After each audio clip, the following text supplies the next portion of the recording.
The sprint is one of the 5 events in the Scrum Framework. Don't forget that. There are 5 events.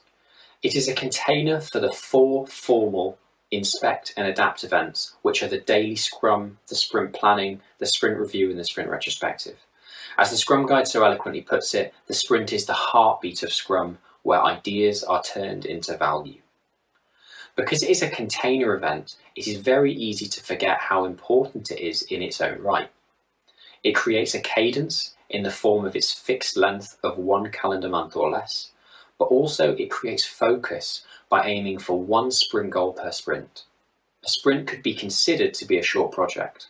Because a sprint creates focus, it helps to create and improve predictability by ensuring the empirical feedback loop is exercised at least every month.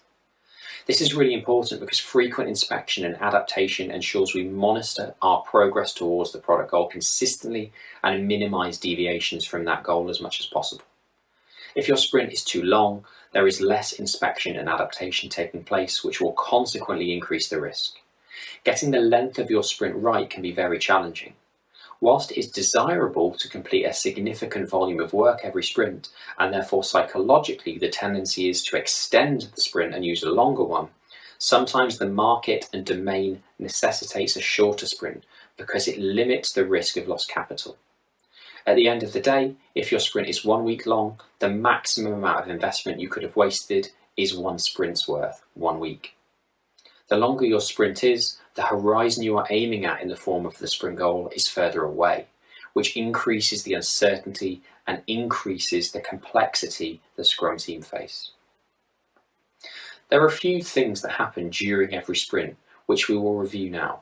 Firstly, nobody makes any changes to the sprint that would endanger the sprint goal.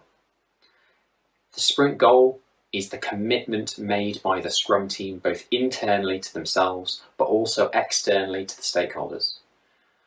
As we mentioned during the topic on the increment, quality in the form of the definition of done does not decrease during a sprint. This is vital to supporting empiricism. If the quality controls frequently change, specifically decrease during a sprint, the stability and supportability of the product will decrease over time, making it harder and harder to deliver value in future. Also during the sprint, product backlog refinement occurs. The Scrum team collaborate to make the product backlog more transparent.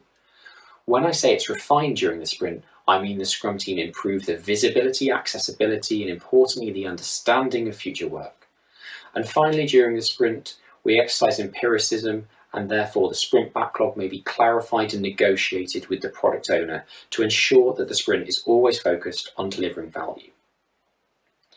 Now that we've discussed the container event, the sprint, I will invite you to explore the 4 formal inspect and adapt opportunities in the form of the daily Scrum, the sprint planning event, the sprint review, and the sprint retrospective in the upcoming videos. These events bring empiricism to life and form the backbone of the Scrum Framework.